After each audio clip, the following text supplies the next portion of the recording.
반갑습니다. 오늘은 우리 박영수 목사님께서 미국에 잠깐 방문하셔서 제가 오랜만에 여러분들 뵙고 말씀을 전하게 되었습니다. 여러분들 중에 아시는 분이 많이 계십니다만은 저는 뉴질랜드에 이민 가서 살다가 한국으로 다시 돌아온 지 이제 만 1년이 갓 지난 은퇴한 목사입니다. 제가 다시 돌아와서 지난 1년 동안 꾸준하게 백운호수교회에 출석하고 있는데요. 제가 교회를 섬기는 목사로서가 아니라 성도로서 백운호수교회에 출석하면서 참 실감 있게 느끼는 것 하나가 있습니다. 그리고 그것은 우리가 우리의 마음을 정하고 이 교회가 내 교회이지 하는 마음을 가지고 정말로 교회를 사랑하는 마음으로 신앙생활을 하며 산다고 하는 것이 우리의 삶에 있어서 얼마나 중요한지 모른다라고 하는 사실입니다. 그래서 만 1년이 지난 한국 생활 가운데서 제가 백운호수교회에서 박영수 목사님과 여러 성도님들을 만나 뵙고 이렇게 안정되게 신앙생활을 할 수 있다는 것이 저에게는 너무나도 귀하게 느껴지는 것입니다. 그런 의미에서 저는 여러분들께서 정말로 좋은 이 교회에서 안정되게 신앙생활을 잘 하시고 그러는 가운데 하나님께서 인도해 가실 새로운 삶을 기대하시며 감사하시며 살아가시는 여러분 모두가 되시기를 축복합니다.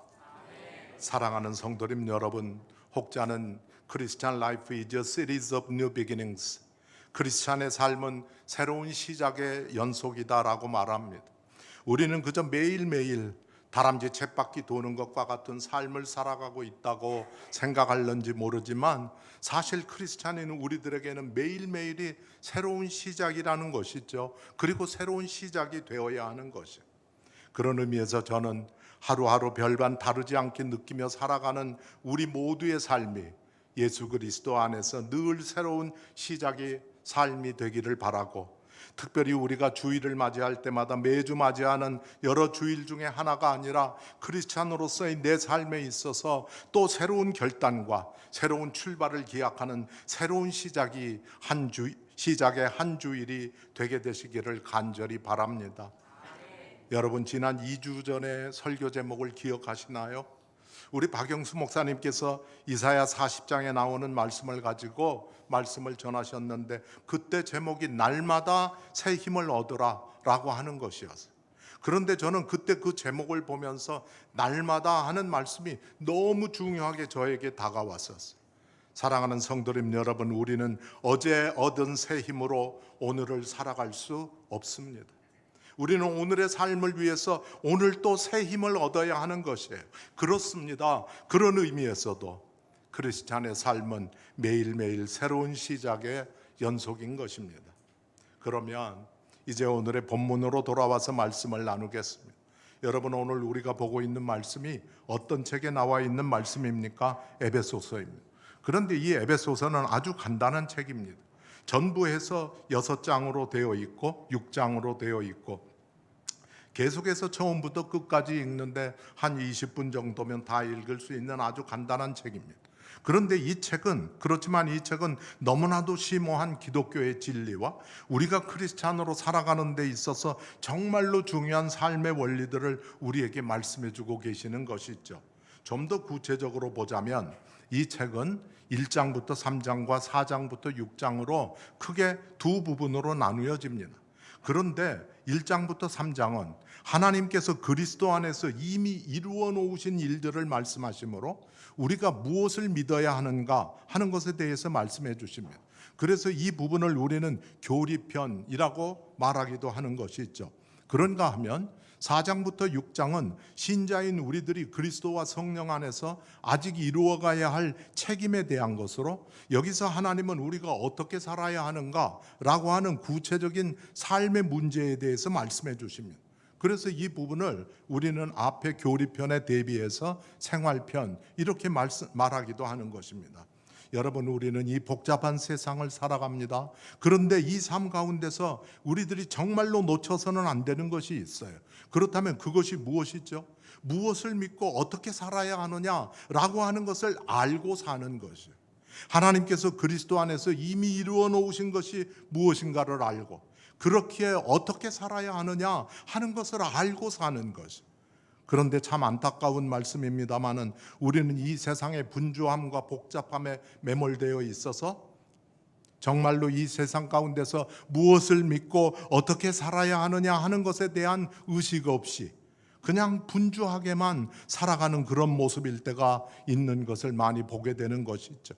그런데 이 중요한 주제에 대해서 에베소서는 분명하게 우리들에게 말씀해 주고 계시는 것입니다. 그렇다면 하나님께서 그리스도 안에서 이미 이루어 놓으신 것이 무엇이죠? 한마디로 이야기해서 구원입니다. 그렇다면 구원받은 우리들은 어떻게 살아가야 하는 것이죠? 에베소서에서 개략적으로 전체를 이렇게 포괄해 보면 한 6가지 정도의 중요한 말씀을 저희들에게 주고 있어요. 하나 되어 살고, 거룩하게 살고, 사랑 가운데 살고, 빛 가운데 살고, 성령과 지혜 안에서 살고, 하나님의 전신갑주를 입고 마귀와 대적하면서 승리하는 삶을 살아야 한다라고 말씀하고 있는 것이죠. 이것이 에베소서의 말씀입니다.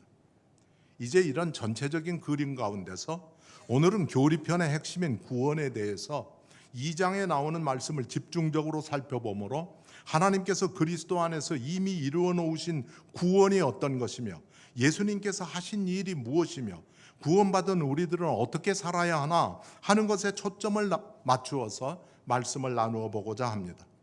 개괄적으로 보건대 에베소서 2장은 1절부터 7절, 8절부터 10절, 11절 이하 그렇게 세 부분으로 나누어집니다.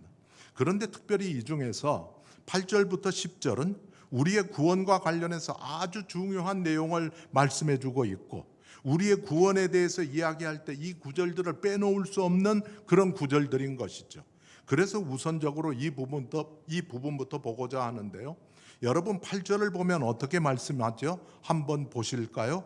은혜에 의하여 믿음으로 말미암아 구원을 받았다라고 말씀합니다. 그러면서 이 구원은 우리에게서 난 것이 아니라 하나님의 선물이라고 말씀해요. 그러면서 9절에서 계속 말씀하죠. 구원은 우리의 행위에서 난 것이 아니라는 것입니다. 우리가 어떤 행위를 함으로 해서 얻어지는 것이 아니라는 거예요. 그런데 그 이유가 무엇인가 하면 누구든지 자랑치 못하게 함이라는 것이죠. 너는 어떻게 구원받았니? 아, 나는 이렇게 해서 구원받았어. 이러면서 서로 자신의 구원을 자랑하지 못하게 하시기 위함이라는 것이 그렇습니다. 우리는 은혜에 의하여 믿음으로 말미암아 구원을 얻었습니다. 그러므로 이 구원은 하나님의 선물이며 우리 중에 어느 누구도 그 구원에 대해서 자랑할 수가 없습니다. 이것은 우리의 구원과 관련해서 아주 중요한 말씀이고 우리의 구원이 어떤 것인가를 알게 해주는 핵심적인 말씀이에요. 그런데 이와 관련해서 우리들이 놓쳐서는 안 되는 아주 중요한 포인트가 하나 더 있습니다. 그것이 무엇인가 하면 우리를 그렇게 은혜로 구원해 주신 목적이 무엇인가를 분명히 알아야 한다라고 하는 것이죠. 그렇다면 우리를 은혜로 구원해 주신 목적이 무엇입니까? 그것이 10절에 나오는데요. 10절을 우리 같이 한번 읽어보겠습니다. 시작. 우리는 그가 만드신 바라 이 일은 하나님이 전에 예비하사 우리로 그 가운데서 행하게 하려 하심이니. 그렇습니다. 뭐라고 말씀하시죠? 우리가 그렇게 은혜로 구원을 받은 것은 예수 안에서 선한 일을 위하여서이고 우리로 하여금 그 가운데서 행하게 하려 하심이라는 거예요. 우리는 이것을 분명하게 알아야 하는 것이죠. 그런데 여러분 어떻습니까? 우리가 은혜에 의해서 믿음으로 말미암아 구원받았다라고 하는 사실만 강조하다가 이 중요한 목적, 이 부분을 놓치는 경우가 많이 있는 것이에요. 그래서 어떻습니까? 가끔씩은 교회 다니는 사람이, 크리스찬이라고 하는 사람이 나쁜 짓을 더 한단 말이야 하는 말을 듣기도 하는 것이에요. 여러분, 우리가 어떻게 구원을 받았느냐 하는 것 중요합니다. 그러나 그렇게 구원받은 우리는 무엇을 위해서 구원을 받았는가 하는 것을 아는 것은 우리가 어떻게 구원을 받았느냐 하는 건 못지않게 중요한 일이에요. 그렇습니다. 이렇게 8절부터 10절은 우리의 구원에 대해서 말씀해주고 있습니다. 그런데 이 구절을 중심으로 1절부터 7절과 11절 이하로 다시 나누어지는 것이에요. 그리고 이들 각각은 우리의 과거, 현재, 미래가 어떤 것인가 하는 것을 말씀해 주는 것입니다. 그렇다면 사도 바울은 여기서 왜 우리의 과거, 현재, 미래에 대해서 말씀하고 있는 것이죠? 우리의 과거, 현재, 미래가 어떤 것인가를 분명히 알아야 우리의 구원이 우리 가운데서 어떤 일을 행하셨는가, 그리고 그 구원이 얼마나 소중하고 귀한 것인가를 알 수 있기 때문이에요. 그러면 이제 우리의 과거, 현재, 미래가 어떤 것인가 하는 것을 좀 더 구체적으로 살펴보고 싶은데요. 우선 1절부터 7절까지를 중심으로 생각해 보고자 합니다. 그런데 이와 관련해서 미국 시카고의 무디 기념교회의 해리 아이언사이드라고 하는 목사님의 유명한 일화가 있습니다. 이 목사님이 전성기를 구가할 때 설교를 부탁받고 남캘리포니아로 기차를 타고 가는 중이었습니다. 그런데 그가 앉아있는 자리로 한 여자 집시가 다가와서 곁에 앉습니다. 그러면서 내가 선생님의 과거와 현재와 미래를 알아맞혀 드리죠 했던 것이에요. 그러자 이 말을 들은 아이언사이드 목사님이 호주머니에서 신약 성경을 꺼냈습니다. 그리고 말합니다.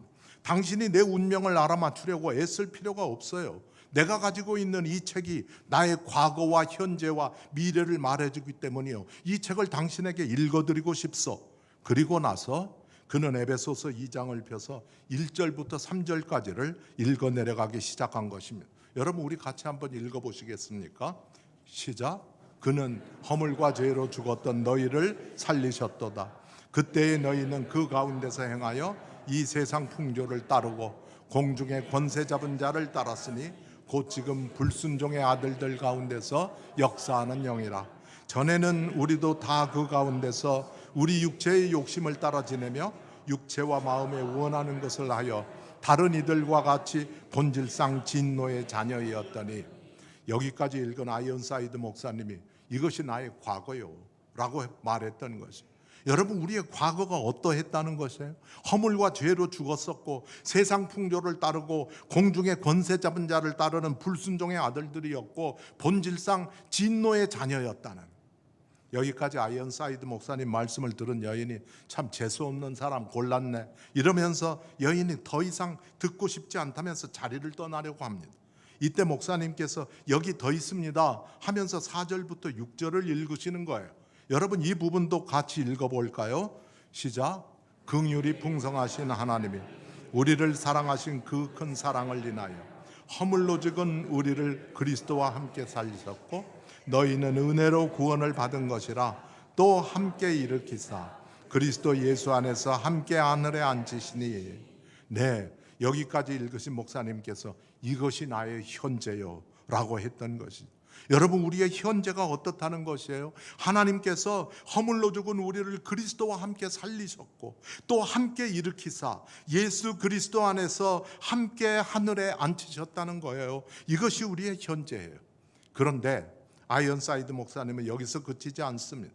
그리고는 여기 내 미래도 있어요 하면서 7절을 계속해서 읽어 내려갑니다. 이는 그리스도 예수 안에서 우리에게 자비하심으로써 그 은혜의 지극히 풍성함을 오는 여러 세대에 나타내려 하심이라. 네, 허물로 죽은 우리를 살리시고 일으키사 예수님 안에서 함께 하늘에 앉히신 하나님께서 우리를 통해서 그 은혜의 지극히 풍성함을 오는 여러 세대에 나타내려 하신다라고 하는 것이, 이것이 우리의 미래예요. 여러분 우리의 구원은 이렇게 우리의 과거, 현재, 미래를 확연하게 구분해 줍니다. 그런데 사도 바울은 이렇게 1절부터 7절까지 해서 우리의 과거와 현재와 미래를 이야기하고 난 다음에 11절 이하에서 또다시 세 부분으로 나누어서 그 내용의 연장이라고 할 수 있는 말씀을 하고 있는 것이에요. 그리고 우리는 이 구절들 가운데서 세 부분을 명확하게 구분지어주는 세 단어를 볼 수 있습니다.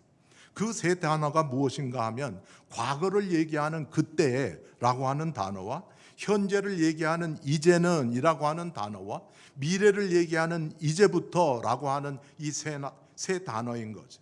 우선 먼저 11절과 12절에 함께 나오는 그때에 하는 말에 주목해 보므로 과거에 우리가 어떤 존재였나 하는 것을 다른 측면에서 한번 살펴보겠습니다.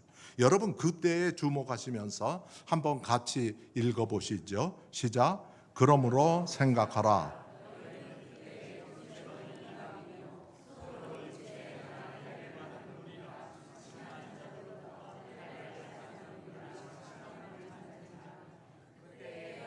그리스도 밖에 있었고 이스라엘 나라 밖에 사람이라 약속의 언약들에 대하여는 외인이요 세상에서 소망이 없고 하나님도 없는 자이더니.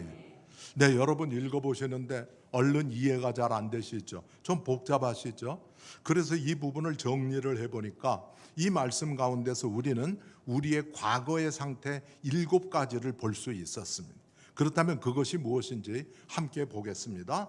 육체로는 이방인이고 무할례당이라 칭함을 받았고 그리스도 밖에 있었고 이스라엘 나라 밖에 사람이었고 약속의 언약들에 대하여는 외인이었고 세상에서 소망이 없고 하나님도 없는 자였던 것이죠.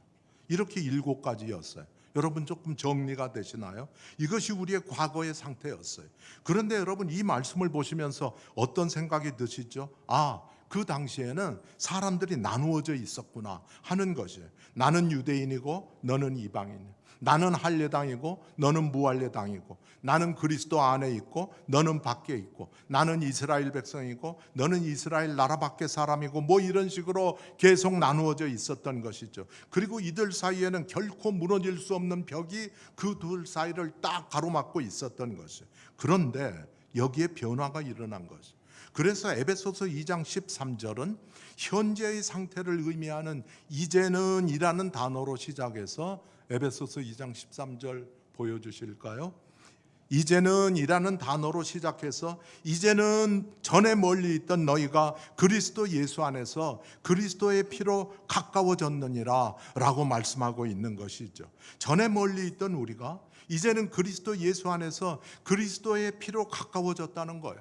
도저히 가까워질래야 가까워질 수 없었던 우리가 그리스도 예수 안에서 그리스도의 피로 가까워졌다는 것이에요. 그래서 14절을 보면 이런 일이 있게 하신 예수님을 가리켜 우리의 화평이시다 라고 말씀하고 있는 것이죠.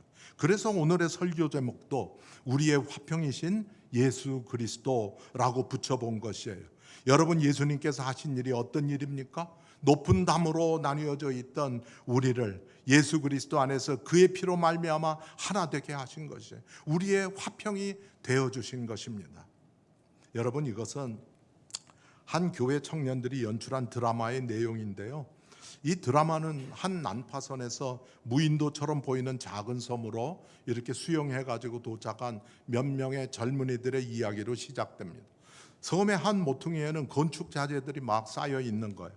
그런데 그 건축 자재들을 본 그들은 이 건축 자재로 무엇을 할 것인가 하는 것을 토의하기 시작합니다. 한 청년이 말을 해요. 아무래도 여기 좀 오래 있어야 될 것 같아. 그러니까 우선적으로 우리가 살아갈 집을 짓자, 이렇게 제안을 합니다. 이에 대해서 다른 한 믿음 좋은 청년이 이렇게 말하죠. 아니, 먼저 교회를 지어야지 라고 말이죠.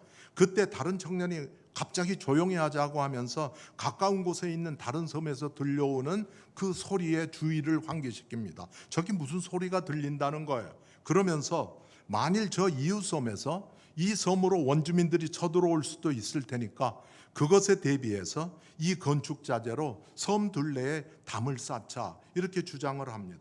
마침내 그들은 이 청년의 의견에 동조해서 담을 쌓는 공사에 착수하는 거예요. 그런데 한참 공사를 하고 있는 중인데 웬 낯선 청년이 이 섬으로 수영해서 오고 있는 거예요. 그러자 공사를 중단합니다. 그리고 그를 붙잡아서 체포합니다. 그리고는 너는 누구냐 하고 묻는데, 이렇게 묻는 이들에게 체포당한 청년이 기가 막힌 듯이 그들을 바라보면서 이렇게 말하는 거예요. 나는 이 섬과 저쪽 섬을 함께 소유한 주인 추장의 아들이요, 이 건축 자재는 내가 내 아버지의 허락을 받아서 이 두 섬사리에 다리를 놓고자 준비한 것인데 당신들은 다리 대신에 담을 쌓고 있군요 라고 말을 하는 거예요. 이때 저놈 수상한데, 저놈을 죽여야겠어 라고 한 청년이 외치자 또 다른 청년이 달려들어서 그를 패기 시작합니다. 천둥벼락이 치고 불이 꺼진 무대에 잠시 후에 다시 불이 켜졌을 때 무대 중앙에는 그 추장의 아들이 십자가에 매달려 있었고, 추장의 아들이 죽어가며 남긴 멘트가 반복됩니다. 나는 다리를 놓고자 했는데 당신들은 담을 쌓았습니다. 그렇습니다. 우리의 화평이신 예수님은 다리를 놓고자 하셨습니다. 다리를 놓기 위해서 십자가에서 죽으셨어요. 그러나 우리는 여전히 담을 쌓으며 살아가고 있는 것입니다. 그렇다면 여러분, 우리는 담을 쌓으며 살고 있는 이 모습에 만족하며 그냥 그대로 살아야 하는 것일까요? 아닌 것은 분명합니다. 우리도 담을 쌓는 것이 아니라 예수님 따라서 다리를 놓는 삶을 살아가야 하는 것이죠. 그렇다면 여러분, 우리가 담들을 쌓아가는 일을 그만두기 위해서 가장 우선적으로 해야 할 일이 무엇일까요? 그 답이 15절에 나와 있는데 한번 같이 읽어보시겠습니다. 시작. 이는 이둘로 자기 안에서 한 세 사람을 지어 화평하게 하시고. 네, 그렇습니다. 둘로 나뉘어져 있는 것을 예수 그리스도 안에서 화평하게 하시기 위해서 예수님께서는 율법을 폐하신 것입니다. 그러므로 우리가 담을 쌓아가는 일을 그만두기 원한다면 우리 역시 예수님을 따라서 율법이 우리를 지배하지 못하게 해야 하는 것이에요. 여러분, 우리가 담을 쌓을 때를 보면 우리 가운데서 무엇이 우리를 지배합니까? 율법이에요. 여러분, 우리가 가정 안에서 남편을 향해서, 아내를 향해서, 아니 남편이 왜 저러지? 아니 아내가 뭐 저러는 거야? 하는 마음을 갖고 있다면, 우리가 교회 안에서 아니 저 집사님은, 저 장로님은, 저 권사님은 도대체 왜 저러는 거지? 하는 마음을 갖고 있다면 여러분, 거기에 무엇이 있는 것이에요? 율법이에요. 율법이 내 안에 딱 자리를 잡고 있는 것이에요. 그래서 그 율법으로 판단하고 정죄하는 것이에요. 그런데 그렇게 되어서는 우리의 가정과 우리의 교회가 화평할 수가 없습니다. 그러므로 우리가 화평을 원한다면 율법을 내려놓고 둘로 자기 안에서 화평케 하신 예수님 안으로 들어가야 하는 것이에요. 어떻게 해요? 다른 사람이 아니라 바로 내가 예수님과 가까워짐으로 해서 우리 모두가 화평이신 예수님 안으로 온전히 들어가야 하는 것이에요. 여러분, 혹시라도 부부간에, 교우간에, 친구간에, 관계 가운데 문제가 있으십니까? 그렇다면 각자가 예수님과 더 가까워지셔야 합니다. 여러분, 우리 많이 경험해 보는 일입니다만은 우리가 서로 화해하자, 가까워지자 한다고 해서 잘 되던가요? 잘 되지 않습니다. 인간의 사랑은 고슴도치 사랑이라고, 인간적으로 가까워지려고 하면 할수록 더 찌르는 일이 생겨나는 거예요. 그러므로 우리는 각자가 예수님과 더 가까워져서 예수님 안으로 함께 들어가야만 하는 것이죠. 그리고 그렇게 되기만 하면 그동안 있었던 모든 문제들은 다 사라지게 될 것입니다. 그렇다면 예수님께서 이렇게 둘로 나누어진 것을 예수님 안에서 하나 되게 하신 데에는 어떤 목적이 있습니까? 16절에서 보시는 것처럼 하나님과 화목하게 하시고자 함의 목적이 있으셨던 것이에요. 그런데 우리가 하나님과 화목하지 못했던 것은 우리로 하여금 하나님과 화목하지 못하도록 방해하는 원수가 있었기 때문인 것이에요. 그래서 16절 뒷부분을 보면 원수된 것을 십자가로 소멸하시고 라고 말씀하십니다. 그렇습니다. 예수님께서는 십자가에서 우리를 대신하여 죽으심으로 우리로 하여금 하나님과 화목하지 못하게 했던 원수된 모든 것들을 다 소멸하신 거예요. 그리고 그렇게 해서 예수님은 우리로 하여금 하나님과 화목하게 하는 우리의 화평이 되어주신 것입니다. 그런데 17절 18절을 보면 우리의 화평이신 예수님께서 하신 일이 또 있음을 보게 됩니다. 같이 한번 읽어볼까요? 시작. 또 오셔서 평안을 전하시고 가까운 데 있는 자들에게 평안을 전하셨으니 이는 그로 말미암아 우리들이 한 성령 안에서 아버지께 나아감을 얻게 하려 하심이라. 그렇습니다. 예수님께서 하신 일은 평안을 전하신 것이에요. 먼 데 있는 이방인은 물론이고 가까운 데 있는 유대인들에게 평안을 전하신 것이에요. 그리고 그렇게 하심으로 그들로 하여금 한 성령 안에서 아버지께 나아감을 얻게 하신 것이에요. 여러분, 현재 우리는 어떤 모습이 되어 있는 것입니까? 보시는 바와 같이 한번 비춰주실까요? 네, 벽이 무너졌습니다. 새 사람으로 지어졌습니다. 하나님과 화목을 이루었습니다. 평안이 전해졌습니다. 성령 안에서 하나님께 나아갈 수 있게 되었습니다. 이것이 현재 우리의 모습이에요. 여러분, 놀랍지 않으세요? 지금의 우리의 모습 가운데 분리되고 나누어지고 담이 쳐져 있는 것이라고는 하나도 없는 것이에요. 놀라운 변화가 일어난 것입니다. 그런데 그것이 어떻게 해서 된 것이라고요? 그리스도 예수 안에서 그리스도의 피로 된 것이에요. 그래서 예수님이 우리의 화평이신 것이죠. 이제 마지막 세 번째로 19절에서 이제부터 하면서 너희는 외인도 아니고 나그네도 아니며 오직 성도들과 동일한 시민이고 하나님의 권속이라고 말한 사도 바울은 20절부터 22절에서 그런 너희들이야말로 친히 모퉁이 돌이 되어주신 예수님 안에서 서로 연결하여 성전이 되어가고 함께 지어져 가야 한다라고 우리의 미래에 대해서 말씀합니다.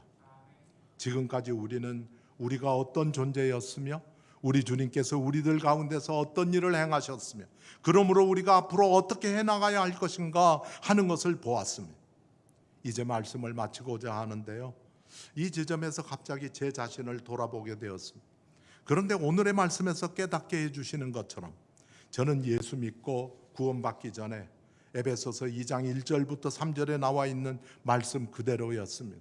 저는 모태신앙도 아니고요, 저는 중학교, 고등학교, 대학교, 청년부를 다녀본 적이 없는 그런 사람이에요. 그런데 저의 삶을 제가 이번에 말씀을 준비하면서 다시 돌아보게 되었죠. 그런데 저는 어떤 존재였느냐면 말씀 그대로였어요. 허물과 죄로 죽었고 세상 풍조와 공중권세 잡은 자를 따르는 불순종의 아들이었고 본질상 진노의 자녀였습니다. 여러분, 제가 제 모습을 잘 아는데요, 저의 생각의 틀과 제가 추구하며 살아왔던 삶의 모습은 이 말씀에서 한치도 벗어남이 없었어요. 허물과 죄로 가득 찼었고요, 누구보다도 세상 풍조와 공중권세 잡은 자를 따랐었고요, 그래서 진노의 자녀일 수밖에 없었던 것이죠. 그런데 이제는 예수 그리스도의 피로 하나님과 화목하게 되었고 그 결과 새 사람으로 지으심을 입고 세계 어느 곳에 가서 살든지 여러분들과 같은 귀한 형제자매들을 만나서 예수님 안에서 예수님께서 주신 평안을 누리며 성령 안에서 함께 하나님께 나아가는 복된 삶을 살아가고 있는 것이, 이 모든 것은 정말로 은혜일 뿐만 아니라 하나님이 주신 선물이십니다. 사랑하는 성도님 여러분, 여기 계시는 우리 모두에게는 그때에 이제는 하는 간증이 다 있으실 줄 믿고 또 있으셔야 한다고 믿습니다. 그렇다면 우리는 어떻게 살아가야 하는 것이죠? 사랑하는 성도님 여러분, 우리가 앞에서 나누었던 드라마 마지막에 들려왔던 소리를 기억하십니까? 나는 다리를 놓고자 했는데 여러분은 담을 쌓았습니다 하는 소리 말이에요. 우리의 화평이신 우리 주님께서 우리에게 원하시는 것은 우리들 역시 다리를 놓는 것입니다. 그런데 여러분, 혹시라도 지금 다리 대신 담을 쌓고 있지는 않으십니까? 부부간에, 부모 자식 간에, 형제 자매 간에, 교우 간에 우리가 살아가고 있는 모든 관계 가운데서 다리를 놓는 대신 담을 쌓고 있는 일을 하고 있지는 않는가 하는 것입니다. 부족한 제가 한국에 돌아오고 나서 1년 동안 살면서 느끼는 것은 우리 대한민국이 이전과는 비교도 할 수 없이 발전하고 살기 좋은 나라가 되었다라고 하는 것이에요.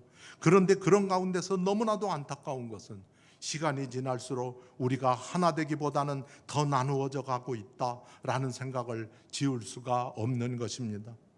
오늘 우리 집사님께서 간절한 마음으로 기도해 주셨는데, 여러분, 오늘이 6.25 73주년인 것을 아시죠? 분단의 아픔은 아직도 계속되고 있는데 우리 가운데서의 나눔은 날이 갈수록 심해져 가고 있는 것이, 진정한 하나됨은 우리의 화평이신 예수 그리스도 안에서만 가능한 것인데 너무나도 가슴 아프게 우리 예수님은 이 땅에서 점점 잊혀져 가고 있는 것 같고 예수님을 사모하는 마음은 식어져 가고 있는 것만 같은 것이에요. 사랑하는 성도님 여러분, 우리의 개인적인 삶 가운데서는 물론이지만 우리가 살아가고 있는 이 사회와 사랑하는 내 나라를 위하여서도 진정한 화평이신 예수 그리스도의 다스리심이 이 땅에 더 강력하게 이루어져 가기를 위해서 기도하는 우리 모두가 되어보시지 않으시겠습니까? 저만 느꼈는지 모르겠는데요, 오늘 저 자리에 있으면서 우리가 예수로 나의 구주 삼고 하고 찬양하는데 너무 마음이 뜨거웠어요. 여러분, 우리의 화평이신 예수 그리스도를 내가 구주로 삼고 살아간다고 한다면 우리는 어떻게 살아가야 하겠습니까? 담을 쌓는 것이 아니라 다리를 놓는 사람으로 살아가야 하는 것이, 담을 놓으시고 다리를 놓기 위해서 십자가에서 죽으신 주님을 생각하시면서 오늘도 우리의 아둔함을 다 내려놓고 쌓고 있었던 담이 있었다면 예수님 안에서 다 허물어 버리시고 화평이신 주님 안에 온전히 거하심으로 평안을 전하는 귀하고 복된 삶을 살아가시는 성도님 모두가 되시기를 주님의 이름으로 간절히 기대하고 축복합니다. 담을 쌓는 것이 아니라 다리를 놓겠습니다. 성도님 여러분, 우리 마음을 모아서 한번 같이 한 목소리로 한번 외쳐보시지 않으시겠어요? 담을 쌓는 것이 아니라 다리를 놓겠습니다. 더 크게 한번 해보십시다. 담을 쌓는 것이 아니라 다리를 놓겠습니다. 아멘. 기도하겠습니다.